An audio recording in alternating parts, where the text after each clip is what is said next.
Tapi yang ini saya simpati dengan Menteri Kewangan sebab dia bukan orang politik. Orang masukkan jadi dia Menteri Kewangan, tapi saya nak beritahu Menteri Kewangan, bila begini berjadi macam ini, dia buka. Yang kena jawab Menteri Kewangan.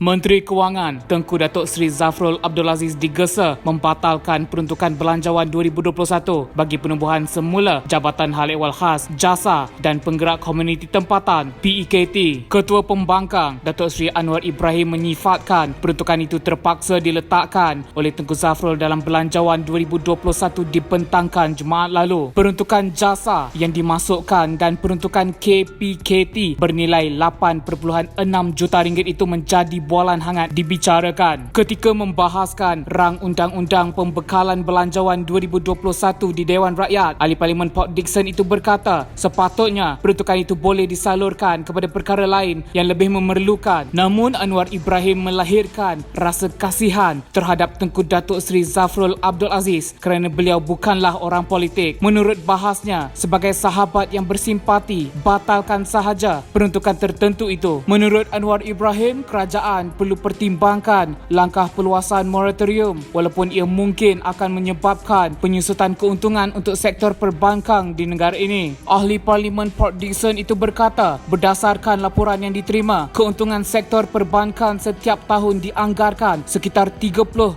bilion ringgit dan penyerapan sedikit kos untuk memperluaskan moratorium tidak akan mengurangkan keuntungan secara mendadak. Tegasnya lagi, kajian mendapati bukan sahaja golongan B40 yang terjejas teruk, malahan golongan M40 sudah mula bergelut dengan kos yang terpaksa ditanggung setiap bulan. Keuntungan sebelum cukai pada suku tahun pertama 2020 adalah sebanyak 8.5 bilion ringgit. Suku tahun ke-20 adalah sebanyak 8.3 bilion ringgit dan keuntungan untuk 2020 dijangka 30 bilion ringgit. Anwar Ibrahim menegaskan bank tidak mempunyai beban dan menyarankan agar memperluaskan moratorium. Anwar Ibrahim yang juga pengerusi Pakatan Harapan berkata demikian sewaktu membahaskan rang undang-undang pembekalan belanjawan 2021 di Dewan Rakyat. Datuk Seri Saifuddin Nasution Ismail, PH Kulim Bandar Baharu, ketika bangun mencelah berkata beliau hampir pasti Menteri Kewangan Tengku Datuk Seri Muhammad Zafrul Tengku Abdul Aziz sewaktu menggulung nanti akan menjawab bahawa kerajaan harus mengambil kira masalah kecairan. Menjawab persoalan itu, Anwar berkata kerajaan perlu terus memberi keutamaan menjaga kebajikan rakyat tatkala negara sedang dihimpit dengan masalah pandemik COVID-19.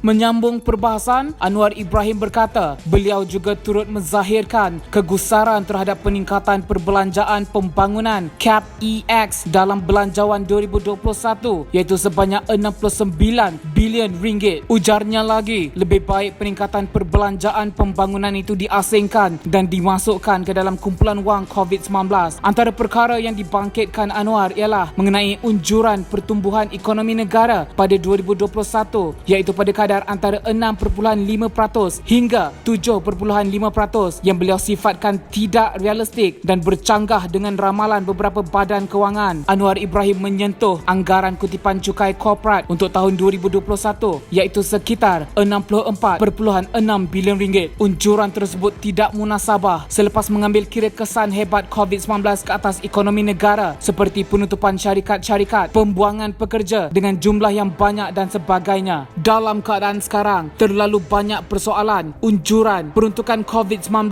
pemindahan wang dan peruntukan pembangunan yang bukan jadi keutamaan. Anwar Ibrahim mengusulkan Menteri Kewangan Tengku Datuk Seri Muhammad Zafrul Tengku Abdul Aziz benar-benar teliti dengar hujah supaya hal COVID-19 diberi keutamaan. Rakyat terkesan, belanjawan dibentangkan, hujah dibahaskan, negara beri jaminan, namun perlu tahu mana keutamaan.